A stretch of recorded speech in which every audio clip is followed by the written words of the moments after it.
Assalamu alaikum. Hello students of 641. How are you doing? I hope well. I hope you're staying safe, staying healthy, and hopefully also we've done week 4 now. We've seen the video for week 4 and we've gone through all of that. And we should have been this week trying week 5. So in the workbook, this video is aimed at helping you solve problems in week 5. I'm just scrolling down to week 5 now because if you missed it, there's another video on the shared folder link and in the WhatsApp group for this video for week 4. Remember, it's there in the shared folder. There's a link to the YouTube channel. Alright guys, week 5, here we go. Let's have a look. Let's remind ourselves how to find the spring constant.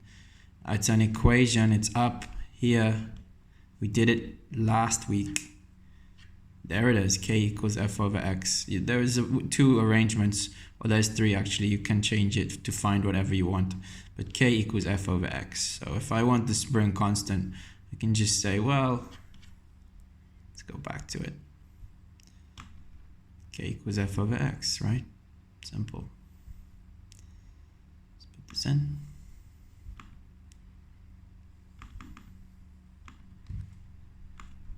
I'm not going to solve everything for you guys. I'm just going to try and guide you. So that's the equation that we should use. Here's the force of 2 newtons. So that 2 is coming in here, isn't it? And then we divide by X. Well, X is this number, but it needs to be converted because we want meter, right? Not cm, we want m. This is centimeters. So this one we're going to have to divide by 100 first before we put it in.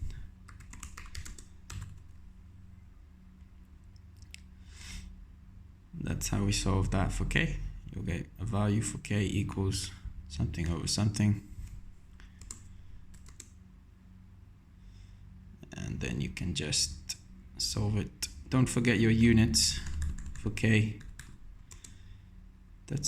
So write your equation in numbers and then just write the answer, which will be in newtons per meter. There's the units for k because it's force divided by length, newtons over meters. Alright, so the part B says find the elastic energy. So that's just the other equation that we learned last week. If we scroll up, we can see it, but I'm just going to write it for you. It's A equals a half, or 0.5 K multiplied by X squared. Now X squared, there's a 2 up here. It means X times X, right? So now we just put the numbers in for that and find the energy. So half is still a half times by K. It's going to look confusing because the X will look like multiply, but the K is coming from here. Look, it's coming from here. You just found K. So whatever your answer is here, you put it in. We're going to multiply it by, and then the X is here.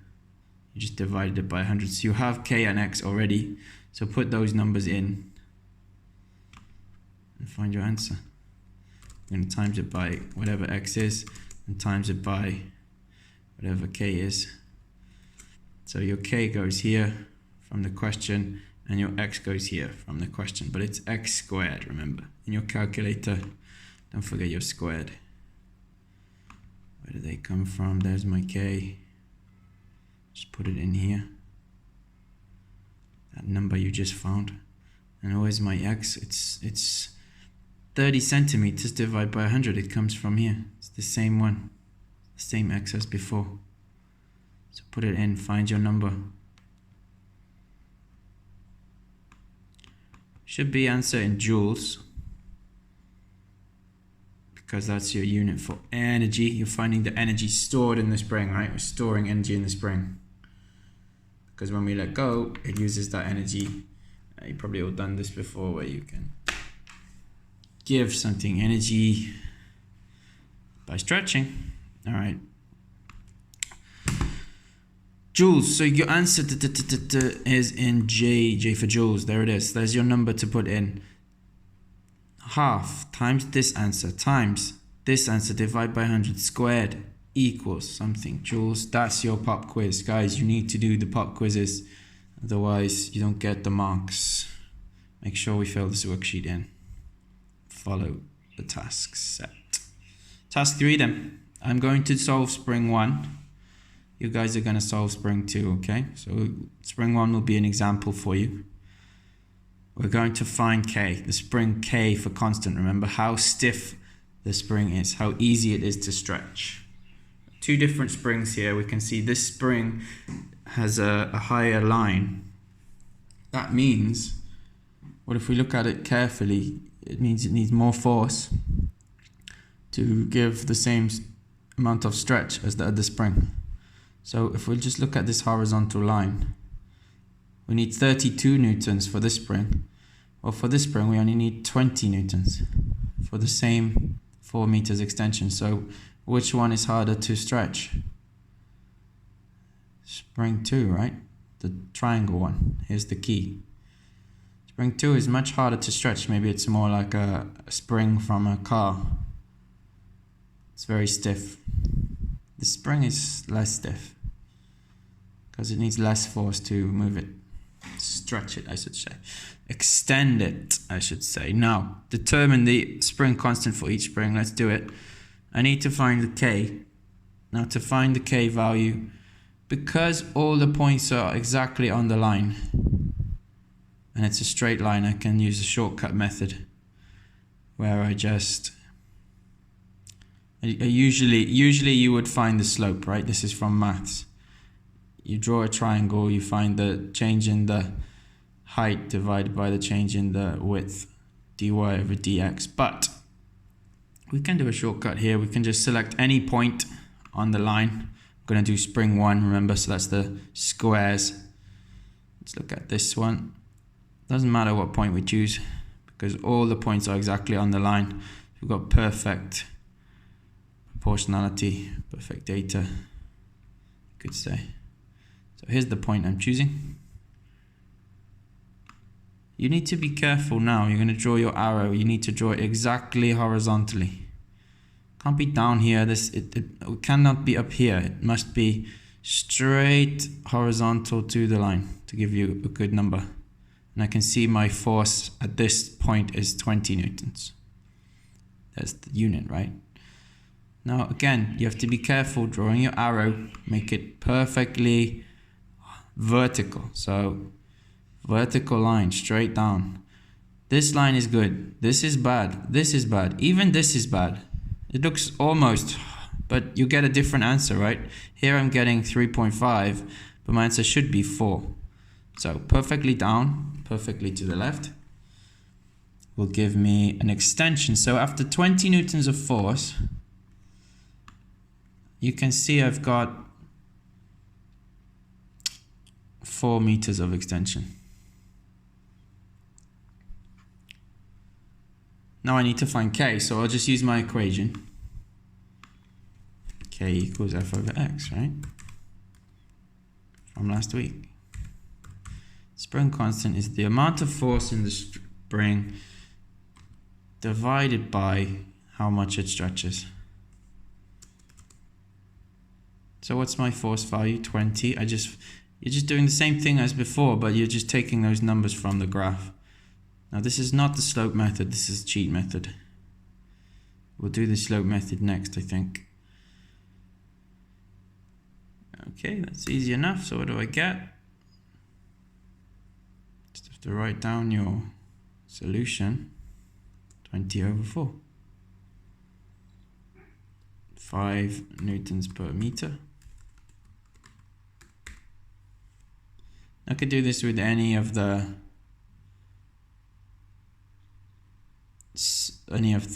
points. It will give me the same answer.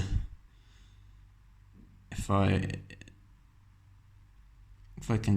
want, I could just check that. Here's another point here. Look, 30 divided by 6. 30 divided by 6 is 5. Yeah, that works. Here's another point. 10 divided by 2, that's 5, yeah. Here's another one. 5 divided by 1, yeah, that's 5. Here's another one. You see how it works.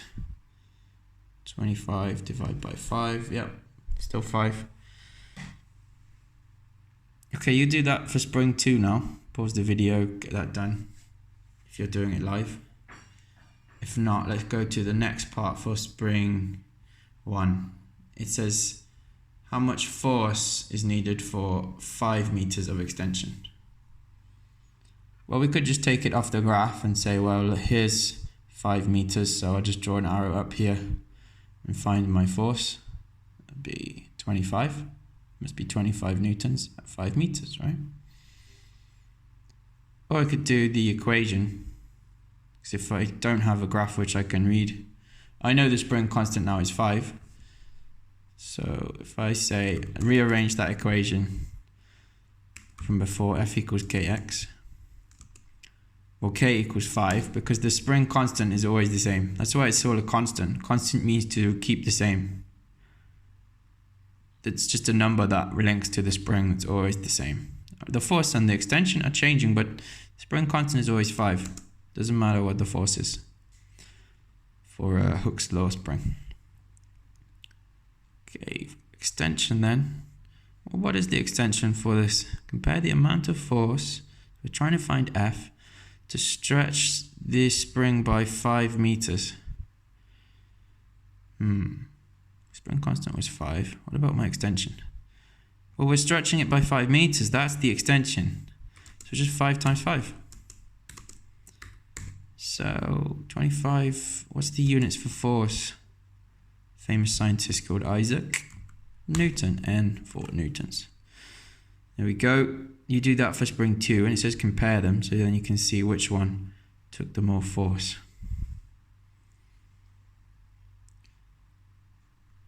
Just to tell you where those numbers came from, because they're the same, so they're confusing. The spring constant comes from here.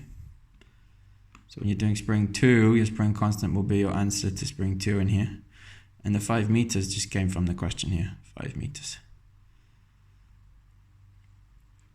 All right. Just give you the template for that. I've already really given it you, but you're finding the new value of k from spring 2, which is up here. Timesing it by 5 because that's the extension, and then you give your answer. Don't forget to write the units for the answer. Okay, then let's go to the next part. Now this one takes some thinking and listening, because I'm going to go through it with you. You're not going to be able to solve this one on your own, I don't think. The force is applied to a spring and extends. So like always, apply a force, it stretches. The new length is recorded and the procedure is repeated many times for many different forces. So okay, we stretch it a bit, it extends a bit. Stretch it a bit, stretches a bit more. We stretch it even more, more force. So with more force gives more extension. And you get lots of different measurements and you create a graph. They took off the plot here, so there's no dots. They just drew the line of the pattern, the relationship there, the trend line. So which of these graphs could be obtained from the experiment? We'll look at this graph here. Now at 0 force, we seem to have stretched the spring. How? How can we have some kind of stretching after with 0 force? It doesn't make sense, it's not this one. Let's have a look at this one. So we have some initial length here, and it's increasing as we apply the force. That makes sense, because just because we can't have any stretching, we still have some length. This is the length, right? The length is from here to here, even with no stretch. We will have a length. The extension is how much longer it got. So this one makes sense. I like this one. It might be more than one, so let's check all of them. Let's look at this one down here now. Here we're saying something weird about this point here, right at the bottom. We're saying the length is 0. How can the length be 0 of anything? If anything has a mass or anything to it, it must have some length, even if it's really small. So you can never have 0 length. This one does not make sense. 0 length is impossible unless you're measuring nothing. And then you will not be able to stretch it because it's nothing. This last one, we apply the force and we make an extension. And we can have 0 extension, right? Because at this point, it's not stretching. There is no extension. So this one makes sense as well. Now, if we were being really picky with this question, actually, this one requires an initial length because it's telling us we know the start length of the spring. But if we read the question, it doesn't say that it measures it. So it doesn't actually, the person forgets to measure the start length of the spring. So all it knows is the extension, which means this must be the only graph which is correct. Probably you could put both. I think this one is better. This one is my best one. Let me go with R. They're all labeled, right? P, Q, R, S. So if that was a bit confusing, feel free to rewind the video and just listen to my explanations carefully. Or remember, you can always send me a message on WhatsApp if there's something you don't understand, or even give me a call. So what did I learn today? Well, we learned how to find the spring constant from a graph, right? An fx graph, f versus x graph. If it's something on the y and something on the x-axis, that's how we name those graphs, f versus x. We did it the cheat way. The cheat way where all the points are perfectly on the straight line.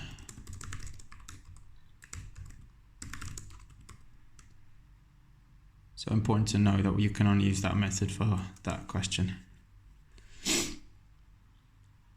I think that was the key point of learning. We learned to read the graphs as well. Read the f versus x graph. So we had to take data from that graph.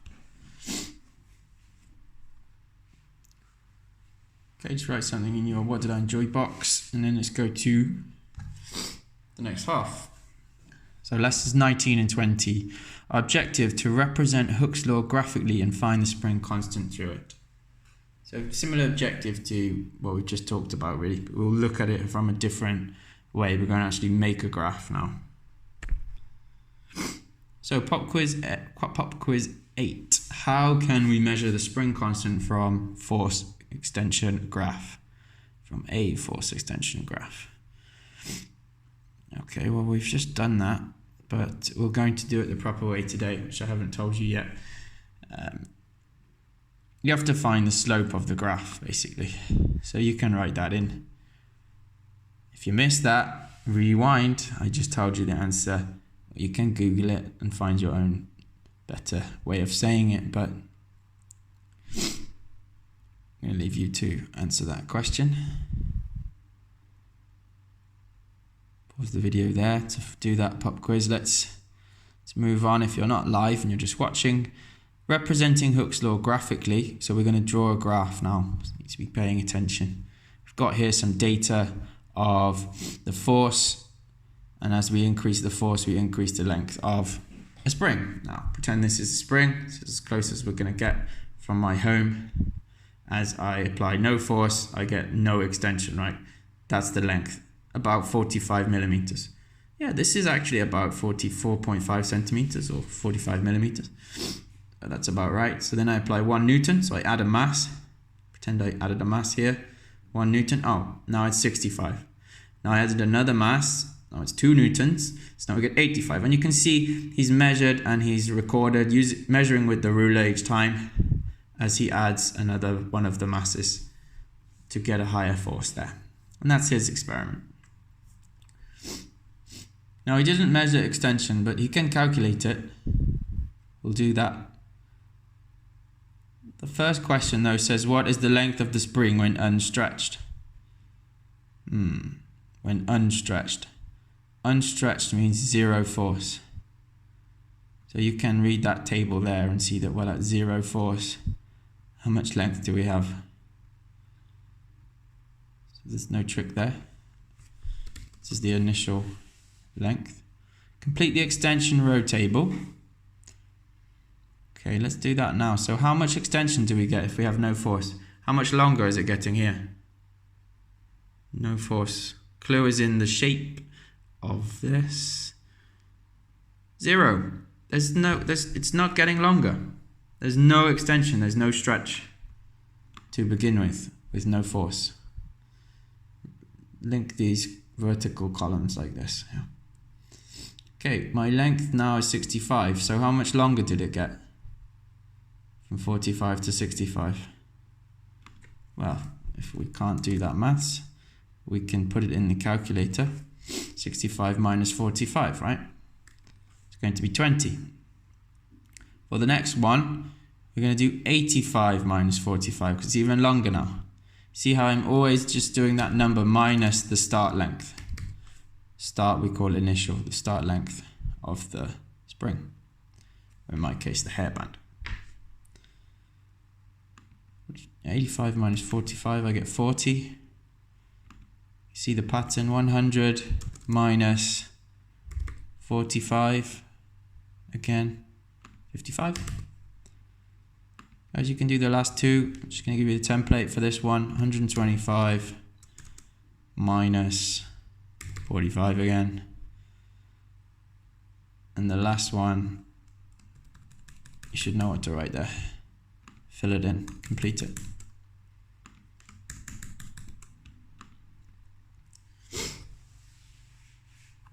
Right, so we found the extensions. The last thing I want to do is plot force against extension. So at this point, we're going to ignore the length column. We can almost just cross it out so we don't get confused and start plotting these numbers. We're only going to plot the force against the extension, these two rows. Now by convention, we put the force on the y-axis for these type of graphs, just like we did here, where the F was here, the force. And here as well, the force was on the y. So let's follow that example and put the force on the y-axis. So I'm just going to write here force. We should label our axis. And that means that on the x-axis will be extension. The first thing you do whenever you make a graph is decide which will go on which axes, which variables, which physics terms. My extension was in millimeters, if we look carefully. I'm not going to convert it, because I don't need to, for a graph. So now I'm ready to put my numbers on. I've got to go from 0 to 5. Now I've counted these squares. You need to count them to see. You want a nice big graph. You don't want to make 1 square equal 1 Newton, because if you do, you'll have a tiny graph here and it's not good. So I'm going to just count my squares. 1, 2, 3, 4, 5, 6, 7, 8, 9, 10, 11, 12, 13, 14. I've got 14 squares, which is one less than I want, but doesn't matter. Because if I had 15, I'd be able to do 15 divided by 5, right? And have 3 squares for each Newton. I'd have 3 squares for every Newton of force. 1 square for each Newton makes the graph too small. 3 squares makes it too big, it won't fit. So I'm going to go with 2 squares. And that should work fine. So, let me just put my dashes on now. So 0 newtons here. Every 2 squares, I'm going to go 1 Newton. So this will be 1 Newton here after 2 squares. Another 2 squares, I'll have another Newton, another 2 squares. I don't know why I drew this one, you can ignore it, get rid of that. So 1 Newton, 2 Newtons, 3 Newtons, 2 squares, 4 Newtons, 2 squares, 5 Newtons. And we don't need to use this top half of the graph because we only need 5 newtons. No need to go anymore. So each square is a half a newton, right? Because each 2 squares is 1 newton. 3, 4, 5. Label it up. Now you need to do the same thing along here for extension. But we're not going to use the actual values. It was just luck. And this always happens for the independent variable usually. You don't have to think about the scale as much because all the numbers go up in exact equal intervals.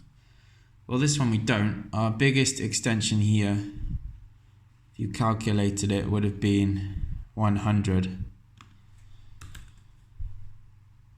So we need to go from 0 to 100. Now you don't use the numbers. Do not use the numbers on here. You only have to look at the biggest and the smallest. And we have to go up in equal intervals each time.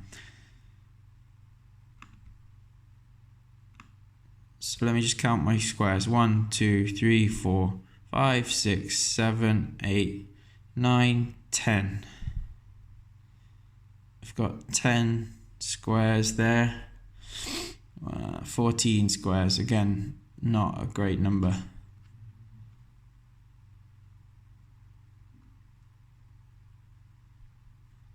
Because I want to go from 0 to 100. I want to use the whole graph. I'll use 1 for every 10 millimeters. Because if I do that, I'll have 0 here, right? I forgot to write 0. I should have written 0 here for force as well, because we've got no force there. So no extension, and each one is going to be 10 millimeters. If I do that, it will fit, right? 10, 20, 30, 40, 50, 60, 70, 80, 90, 100. There's 100 millimeters there. Let's just label that in. Got here 10, 20, 30, 40, 50. So we're just making the scale now, it's called, for the graph. Normally we would draw a line as well. The graph paper is already there. We should draw the line. So that's my decided x-axis now. So the line is actually the last thing we draw after we make the scale, because then we know how long to make the line. We don't have to delete anything after. Put that line there. Oops. All the way down to 0. Okay, so here's my axis for my graph. That's actually the hardest bit, because now all we have to do is find each set of numbers and plot them. Oops. So at 0 force, we have 0 extension. 0 and 0. So when you're looking at each set of numbers, look at the column. What's happened? Can't draw. There's your first set of numbers, 0 and 0. Your second set, 1 and 20. So at 0 and 0, it will be here, 0, 0. So at my first plot, I'll just put a cross here, like this. Going to get rid of that cross, so it doesn't confuse us. So 0, 0. Just going through this if you don't know how to plot a graph. If you do, just get on with it. No worries, fast forward. Force and extension here, so we have 1 and 20. So we go up 1 and along 20. Force is 1, extension is 20. So my next cross should go here at 1 and 20. Can you see that? How it matches with those straight lines. On my next plot, let's look at the next pair of numbers. The force is 2, the extension is 40. So looking at these two numbers here, if I have a force of 2, I'll have an extension of 40. Let's go to force of 2, up 2, and along 40, 10, 20, 30, 40. See how I'm counting along the bottom now?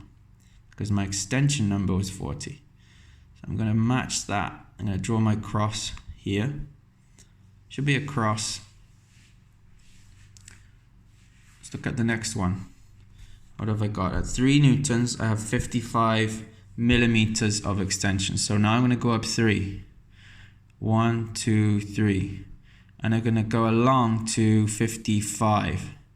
Now you can do it either way. I could go along first. We'll give you the same answer. So I could go 10, 20, 30, 40, 50, 55. So I'm halfway along here, right? Because I don't have a 55.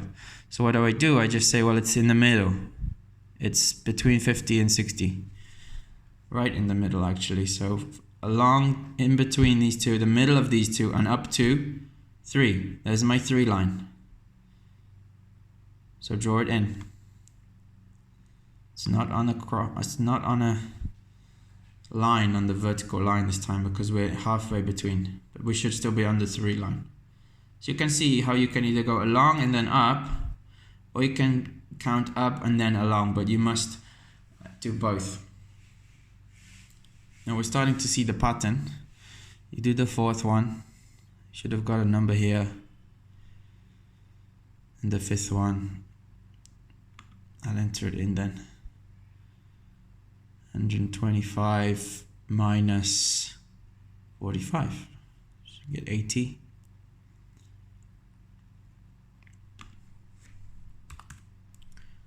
Alright, so 4 and 80, next pair. Let's check it out. You go from here along 80 and then up to 4. 1, 2, 3, 4. Here it is. Boom. And my last one is 105. So there's my 105, right on the edge of the graph. So here's my graph. That's finished. We've done part C, plot a graph of force against extension. Nice. So at this point, we want to make a line of best fit. We're going to try and show the pattern. So we've got quite a clear pattern here. Line of best fit we'll draw in. Now, we don't have all the lines perfectly on, but we know it should be a straight line because it's so close, right? You don't join them all up like a dot to dot. That would be wrong. So we just make a straight line, one straight line. And yes, okay, this one, it doesn't go through this point. Maybe this point is we call it an anomaly or an outlier. Anomaly or outlier. Those two words mean point of data which is wrong. Something happened in the experiment was wrong. So we could just put it here and say this is wrong. Or we could take it into account and move the line up a bit. Because this piece of data takes our average slope a little bit higher. And then it goes through none of them, but it's still more accurate if we take this into account. Let's make it a little bit higher because it's not far away enough from the line to really say that it's an outlier. So there's my line of best fit. You can see how this line would be bad because this line would be bad, but you have to just kind of just go through the middle of the points as best you can. So this is basically an average. It might look something like this. So we're going straight through this one. We're a little bit higher than this one, nearly straight through this one, a little bit lower than this one, and a tiny bit higher than this one. So I'll call our line of best fit. We should draw it if we see something that looks like a straight line pattern. So what force would give 85 millimeters of extension? Now at this point we just read the graph. So at 85 millimeters of extension, okay, I can't read the graph because it's not big enough. I could have just gone like this and said, well, 85, and then read oh, hang on, it is big enough. I just didn't draw the line all the way to where I should have. I'm going to redraw that line because I wasn't zooming out enough. Didn't go all the way up to 5 newtons. So now let's try that again. Line of best fit. So again, if we're ignoring this all in. If we're ignoring this anomaly point, actually it goes through all of the points perfectly.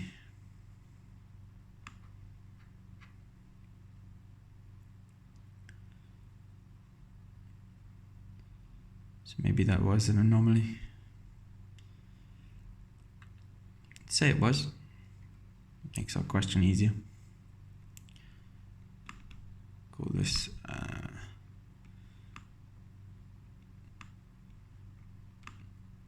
call that one, call it an outlier, or you might say anomaly. Both mean the same thing. Means it's basically some kind of error in the experiment. So now we can look at our 85 millimeters. All I do is I make my arrow 85. There is 85, right? Halfway between 80 and 90. Go up and find the force. Well, there's no force there, Mr. Matt. What are you talking about? It's over here. So now I need to draw my horizontal line and find that force value. So it looks like we're not at, this is 4, this is, now remember you're halfway between 4 and 5 here, so this would be 4.5. Could add that in just to help us solve it. So now we're halfway between 4 and 4.5. It's going to be 4.25. Okay. How do I know that? Because I just know that the difference between those two is 0.5, right? And I'm halfway between it. So it's half of 0.5 is 0.25. So this number here is 4.25. Now there's no calculation here, you're just drawing the graph. You need to write 4.25 newtons. Now you'll have to do this in the assessment, guys, but it's different numbers. So it's the same method, but different numbers. You guys can do it, you just need to learn the method. What would the spring length be, should be B there, for a load of 3.5 newtons? So now we go the other way, we start at force, so we know it must be 3.5. So at 3.5, let's go along. And then we need to find the length at 3.5 newtons. It's saying what would the length be. So we just go down and we measure this one. So here we're measuring this number, going from length to force, and here we have the force and we need the length. So if you have any one, you can find the other one using the graph data. And we can see here the length, what is it? This number here, right? So just fill it in. You can do that. Now it's asking you to determine the value for the spring constant. So the last thing that I will teach you is how to find the slope. This is an extension activity, but let's do it. So to find the slope, all we do, if we say that's an anomaly, we can use the cheat method again, right? Because all of these points are exactly on the line and it's a straight line. So using the cheat method, we just take any two of our values. We could highlight, let's say this one. Doesn't matter which point we use, any point on the curve. And take this value 5 and go down.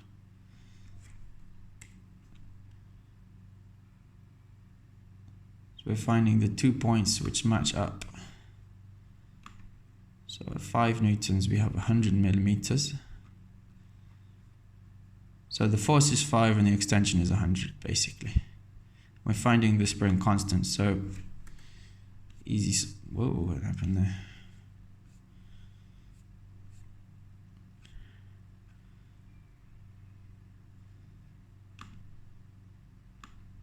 So at a force of 100 and an extension of, wait, that's wrong.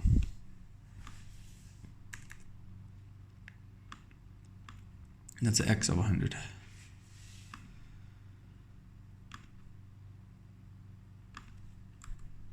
force is 5 what newtons.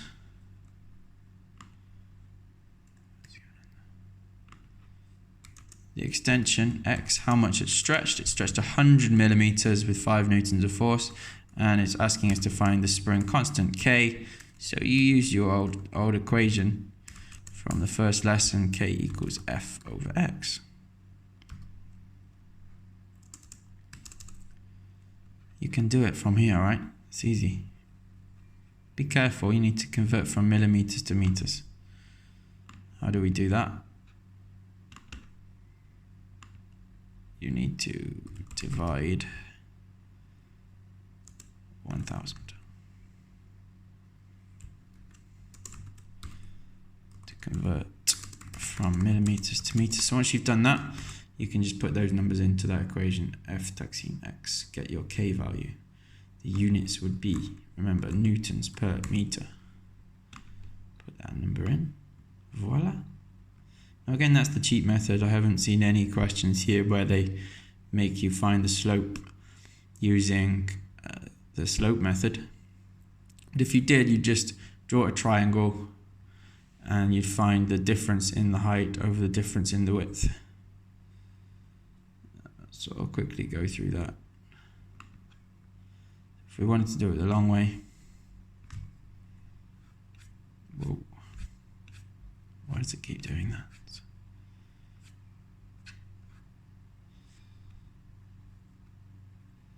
We just draw a triangle, right-angled triangle. So that means 90 degrees here. So we'd find the difference in the height, which here is 5, right? For this line. And the difference in the width, which would be 100. So you just do 5 divided by 100. And you find your slope.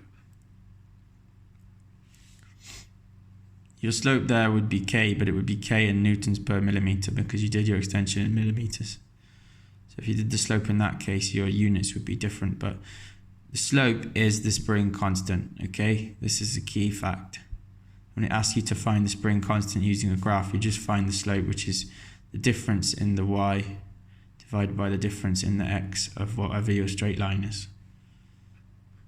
It gives you exactly the same equation because you're just doing the difference in y, which is 5, divided by the difference in x, which is 100.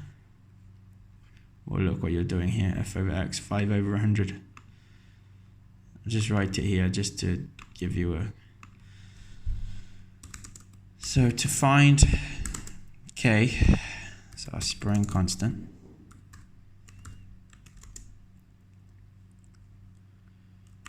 just do the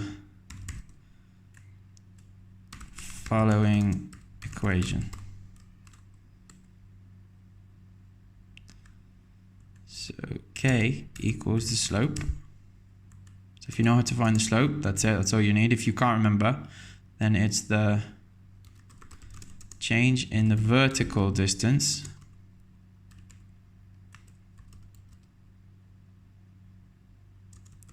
of the line, we call it the trend line, that line we drew, divide by the change in the horizontal distance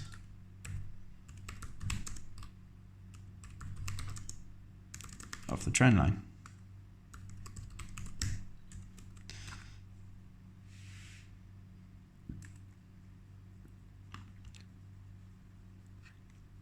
Okay, what did I learn? I think we learned how to draw a graph. If we didn't learn that, because we already knew how to do it,